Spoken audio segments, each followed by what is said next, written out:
Ну, уважаемые коллеги, вот сегодня мы эту конференцию посвящаем Абдыкару Узбаевичу, очень близкому для нас человеку, в целом для университета. Это человек, который стоял у истоков создания Кыргызско-Российского славянского университета. И не только у истока создания Кыргызско-Российского славянского университета, но он большой вклад внес в то, чтобы русский язык у нас в Кыргызстане получил статус межгосударственного языка. Это просто изумительный по характеру и по складу жизни человек. По жизни так сложилось, когда первые моменты создания университета было-то всего нас несколько человек.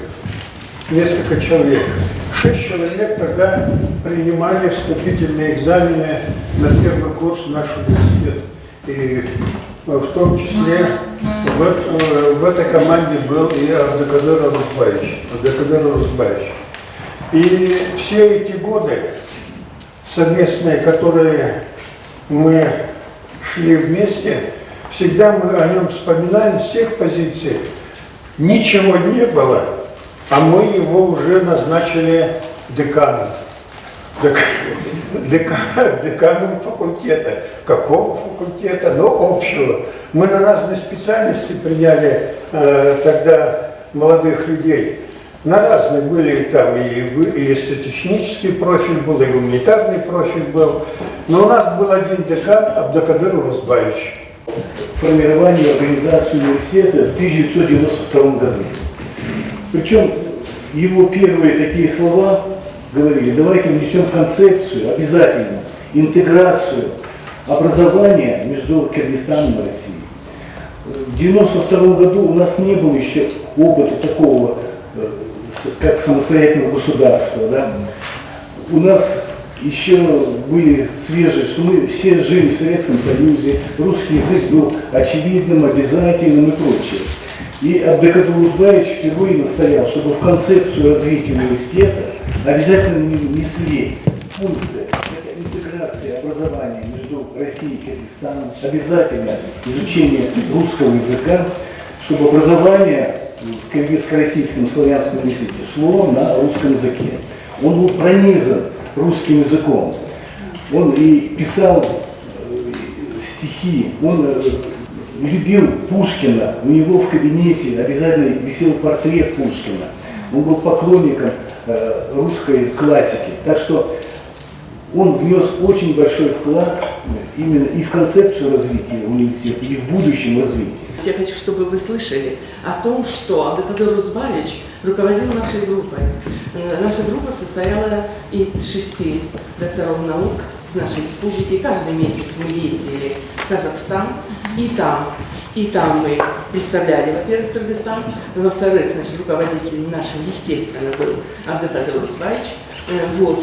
И, конечно, мы говорили о русском, были защиты по русскому языку, 5 специальностей там было. Вот. И эта конференция необычная, потому что мы говорим об ученых, ушедших далеко, а Абдыкадыр Узбаевич очень близок, и печально очень. Когда я была в Москве на стажировке, я ходила в этот университет, где я защищала кандидатскую диссертацию, я хорошо знаю, значит, университет дружбы народов, прошла все, и две фонтаны, вот, где случилась беда, посидела там, вспомнила Абдыкадыр Узбаевича. Так я хочу сказать, что это очень светлое имя для нас. Спасибо.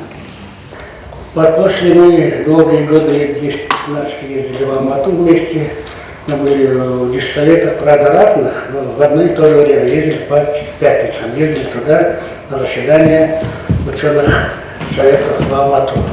Мы с ним, как говорится, дружили, так, я с ним в очень хороших отношениях. Как человек он очень, я знаю, и он очень был порядочный, честный, отзывчивый, добрый. Ну, такой, который положено быть в идеале, он был таким человеком. И как ученый он тоже был большой ученый, потому что он защищал свою и кандидатскую, и докторскую в Москве, еще при Советском Союзе.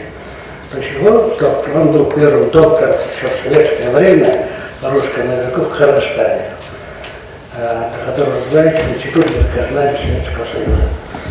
Потом, я сейчас работаю на его месте, я пытаюсь как быть, ну, потому что меня негласно сравнивать с ним. Он долгие годы был, до меня 15 лет, для меня была работа, негласно меня с ним сравнивать. Одно скажу, он оставил очень хорошее наследство, все кафедры функционируют прекрасно, все заведующие на месте, все кафедры на месте, все идет нормально. То есть как он запланировал, как он руководил, так и на своей стоит и продолжает работать.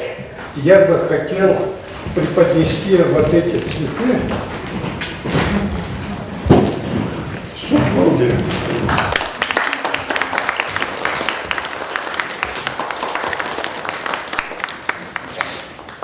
А вашим внукам вот это еще.